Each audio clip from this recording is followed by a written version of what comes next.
Tiene la palabra la miembro informante y autora del proyecto, la diputada Adriana Díaz. Gracias, presidenta. Efectivamente, esta iniciativa que vamos a tratar ahora ha sido muy conversada y evaluada en la Comisión de Cultura y Educación. Por tanto, ha tenido ese despacho único con una serie de aportes posteriores a los que seguramente harán referencia miembros de la comisión. Y es un proyecto que tiene por la finalidad instituir el Día de los Derechos del Estudiantado Secundario en honor, en reconocimiento a la acción del joven mártir catamarqueño cuya memoria da cuenta de que los procesos emancipatorios, en este caso en el campo de la educación, tuvieron su correlato también en Catamarca, aunque poco se conozca y se hable de ello. Y es necesario para fundamentar, para comprender el sentido de la iniciativa, hacer referencia a esa primera gesta estudiantil secundaria en nuestra provincia, ya hace 122 años de la misma, y de la que Taire fue un líder indiscutible y terminó de una manera trágica su vida en el marco de ese proceso. Durante mucho tiempo y aún en la actualidad solemos escuchar que en nuestra provincia nunca pasa nada o pasa poco respecto de los compromisos y la participación social en diferentes causas. Y particularmente se ha trabajado mucho esta idea durante las dictaduras, imponiendo o buscando imponer, como dije, la idea de que los pueblos o que nuestro pueblo no se ha ido rebelando,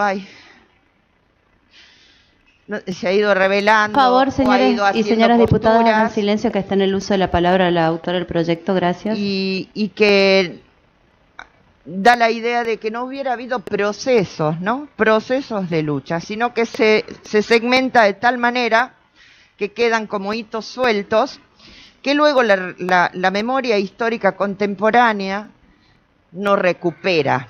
Lo digo entre comillas porque no es casual que no se recupera. Entonces, con esta iniciativa y también con lo que considero un reconocimiento y un homenaje, procuramos distinguir esto. Y para ello es necesario ubicarnos en qué contexto sociohistórico estamos hablando, cuándo se dio esta gesta y a qué principios respondía. Y tenemos todos presentes que en el 1918, fue toda la lucha, la efervescencia y todo el proceso que conocemos dentro de nuestras universidades nacionales, particularmente el foco que fue la Universidad Nacional de Córdoba, en aquellas reformas que conocemos como la Reforma Universitaria del 18, que, como dije, se gesta en nuestro país, en Córdoba, y que se extiende rápidamente en todo el territorio nacional y en Latinoamérica, siendo Argentina, como siempre, una pionera en estas luchas, en estas causas, en estos avances. En ese contexto de la reforma del 18, donde los jóvenes estudiantes universitarios se plantan exigiendo una revisión de las condiciones didácticas, pedagógicas, de libertad de cátedra, de posibilidad de adecuar los contenidos y los métodos con los que se trabajaban o se estudiaban en las universidades a las necesidades sociales, entre otros de los principios, llega a Catamarca. Dijamos, en el 18 fue la reforma universitaria, y estos hechos a los que hago referencia para fundamentar la ley son en 1920 en nuestra provincia. ¿Y qué pasaba en nuestra provincia en ese momento? En el 20 había una situación muy particular sanitaria que podríamos llegar a hacer un parangón con lo que nos viene sucediendo con la pandemia por el COVID en la actualidad. El En nuestra provincia se habían dado, como dije, una serie de situaciones que afectaban la salud pública, con algunas enfermedades epidémicas, y por tanto se habían interrumpido para el cuidado de la salud pública precisamente las actividades institucionales y de todo tipo. Ya voy a hacer referencia a qué es lo que esto termina provocando como reacción en los jóvenes secundarios. Porque quiero traer también a la par, digo, para ir llevando un paralelismo, de un poco de la vida de Antonio Taire. ¿Y por qué termina, o cómo termina él siendo líder de ese proceso? Antonio Taire, como dijimos, es catamarqueño, había nacido en la villa del Portezuelo, acá en Valle Viejo. Y él queda, a los 4 años fallece la madre, al poco tiempo también pierde a su padre, entonces viene a San Fernando del Valle de Catamarca, acá a la capital, a vivir con su abuela y sus hermanitos. Queda al cuidado de ella. Ingresa en la escuela Belgrano, hace allí sus estudios primarios y a los 15 años, una de los objetivos de los jóvenes, y particularmente de él, que era la verdad, de un intelecto y una brillante, y de una inquietud por lo social muy, muy, muy notable, quería ingresar a la Escuela Normal Regional, que es la que hoy conocemos y tiene el nombre, que es la Escuela Preuniversitaria Fray Mamerto Esquiú. Y bueno, como fue un estudiante destacado, logra realmente ingresar a la escuela, a la normal regional. Y allí, mientras era un estudiante secundario, él crea una escuela para canillitas, con la intención de, bueno, lo que hacía era enseñar a leer y a escribir a jóvenes de su edad que no podían acceder a la educación formal, a niños y niñas de la calle que no recibían ningún tipo de educación escolar, mucho menos. Y también realizaba habitualmente visitas a las personas privadas de la libertad. Situémonos en la época y sobre todo en un joven de esa edad, ¿no? 15, 16 años, ya llevaba adelante estas acciones de sumo compromiso. Además participaba, bueno, en clubes de fútbol, practicaba tiro, era un joven deportista. Y empezó a incursionar también en el periodismo, en lo que podríamos decir periodismo, y que no es nada más ni nada menos que tener una palabra, en este caso escrita, comprometida y de relato con la situación sociopolítica del momento. Y lanza una revista que se llama Argentinidad y luego rápidamente toma otro nombre, que es La Voz del Estudiante, y es un boletín de propaganda política que es central para los procesos de la gesta secundaria. Y este boletín se imprimía en los mismos talleres, digo, para ver cómo se van dando las cosas, ¿no? En los mismos talleres de la propia escuela, cosas que se van perdiendo después y que son absolutamente necesarias. Y este boletín, La Voz del Estudiante, era una suerte de hermano menor de otra publicación también que generaba mucha polémica, que se llama El Maestro. Es un quincenario que se ocupaba de interés en educación, pero destinado sobre todo para el sector docente. Era un órgano de difusión de la Unión del Magisterio de Catamarca. ¿Quién estaba al frente de ese periódico? José Electo Brizuela. Era el vicedirector de la regional, de la escuela regional, y José Electo Brizuela, por si no lo tenemos en cuenta, es hermano, o fue hermano, ¿cierto?, de Laureano Brizuela, que es un reconocido artista plástico nuestro, pero ambos tenían adelante una ideología de compromiso fuertemente social, particularmente Electo Brizuela era socialista, y desde el rol que cumplía en la Unión de Magisterio, más en la revista y más como vice de rector, de este colegio secundario acompañó y orientó al movimiento estudiantil, y en este caso al centro estudiante, porque vale decir que en ese momento las escuelas secundarias, que estamos hablando del Colegio Nacional, de la Escuela Clara J. Armstrong de niñas en ese momento, de su equivalente en Valle Viejo y otras instituciones del mismo nivel, estamos hablando de escuelas nacionales en el territorio de la provincia, el Héctor Brizuela, como decía, cumple un rol central en ese sentido. Y esto, como venía diciendo, nos pinta muy escuetamente, porque habría mucho más para decir sobre las acciones de Antonio Taire y su grupo de compañeros, una estudiante realmente sensible, como dije, al contexto social. Sumémosle el ímpetu, ¿no?, juvenil de querer transformar, mejorar la sociedad en la que vive. Entonces, cuando toman conocimiento del manifiesto liminar de la reforma del 18, ese documento que dice por ahí que rompe la última cadena, ¿no?, estamos refiriéndonos a los contenidos de la educación superior. Estos jóvenes secundarios de Catamarca no son ajenos a ello. Y reclaman también, o suman a sus reclamos, terminar con el dogmatismo religioso en la educación, avanzar en la formación de otro paradigma, que es el paradigma científico, racional, y la democratización de los claustros. Ellos, como dije, en el nivel secundario. En este sentido, vuelvo a donde había dejado hace un momento el relato. ¿Qué pasaba en Catamarca en 1920, ahí a un par de años de la reforma del 18, cuando aún estaba toda esa efervescencia recorriendo América Latina para esos cambios? Había brotes de peste bubónica, de coqueluche, sarampión, gripe.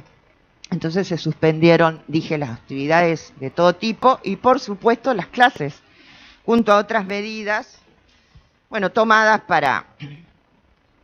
pero se realizaron aislamientos también, por eso dije que puede tener un parangón con lo que pasó con esta pandemia que estamos pasando de COVID.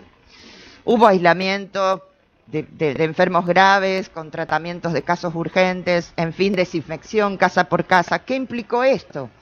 Que como se clausuró el ciclo lectivo de ese año, los estudiantes del último curso generan una carta de protesta por parte del alumnado de algunos de los colegios, se van sumando los otros, lo vamos a ir haciendo más rápido, y en esa efervescencia lo que se pedía en el momento era porque no podían acceder a sus certificados de estudio secundario para poder incorporarse al nivel superior. La cuestión finalmente se resuelve ese año. Pasa que al año siguiente, por motivos de convulsión política en la provincia, porque había una intervención, la provincia estaba intervenida, hubo elecciones entre conservadores y radicales, elecciones que fueron con impugnaciones mutuas, acusaciones de fraude electoral. En ese contexto es elegido el gobernador Ramón Clero Almada, ¿no?, en enero del 20. Y nuevamente, ante ese estado de convulsión sociopolítica, este gobernador vuelve al año siguiente a poner estas restricciones basadas en algunos argumentos sanitarios, y ya ahí realmente los jóvenes estudiantes secundarios en la provincia se unen, se contactan, inician toda una serie de acciones de protestas donde ya se perfila la conformación de un movimiento estudiantil. Ya dejan de ser reacciones aisladas, cartas o notas de protesta a las autoridades, sino efectivamente un movimiento estudiantil crítico de la educación esta rutinaria, libresca, teórica, y como dije, bastante acompañados por este docente que había señalado, que es José Héctor Brizuela. Los conflictos se transforman en prácticamente permanentes, cotidianos, y por un hecho Fíjense, en la Escuela Normal de Maestras, las jóvenes realizan una serie de protestas.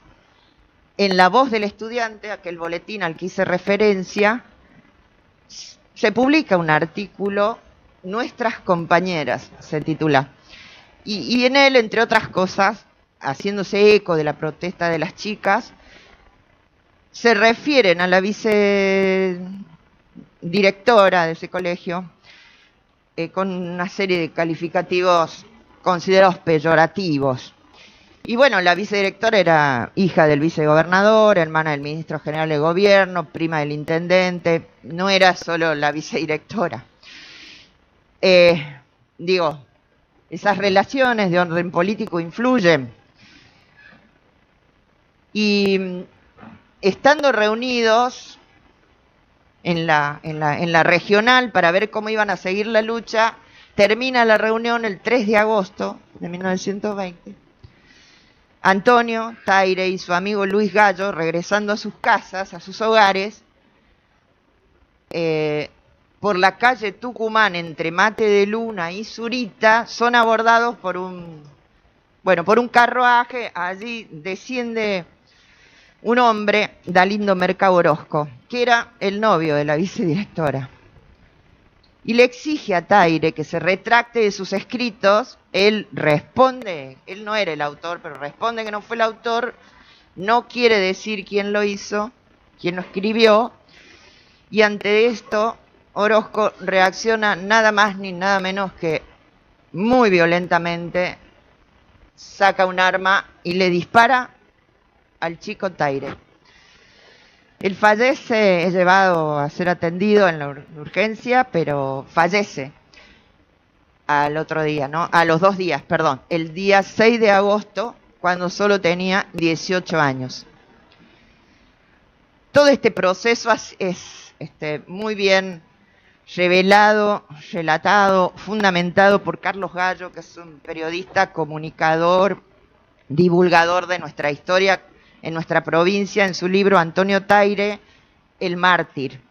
Y fíjense, para ir terminando, él dice, el día en que empezó el velatorio, porque debo decir que las crónicas periodísticas dan cuenta de que hasta el momento no se había conocido un sepelio, con una concurrencia de tal masividad. Dice Gallo, el día en que empezó el velatorio, el gremio de los canillitas suspendió la venta de diarios y revistas de afuera, pero no tomó igual medida con los periódicos locales. Justamente el gran tema, el gran atractivo era que se conozca en la crónica informativa lo sucedido. La ciudad toda se paralizó, pero no podía privarse al público de semejante lección de retórica. Miren, hasta el Consejo de Educación clausuró las escuelas por 2 días, cerraron los comercios, las instituciones sin excepción adhirieron al duelo. Entonces, como decía al comienzo, señora presidenta, nuestra historia provincial está plagada de luchas, de protagonistas anónimos, o más o menos anónimos, o que se mantienen expresamente en el anonimato, que pugnaron por una sociedad mejor, en este caso para sus pares, para los estudiantes secundarios. Ese es el motivo por el cual proponemos esta iniciativa, que corra de la invisibilización este proceso de gesta estudiantil, que tengan oportunidad nuestros jóvenes estudiantes, y no solo ellos, de conocer estos hechos, pero particularmente de comprender sus fundamentos teóricos y de principios, que son los que movilizaron a estos chicos y chicas. Por eso es que propusimos que el 6 de agosto, que es la fecha final del fallecimiento de Antonio Taire, sea declarado en nuestra provincia como Día de los Derechos del Estudiantado Secundario. Muchísimas gracias, señora presidenta.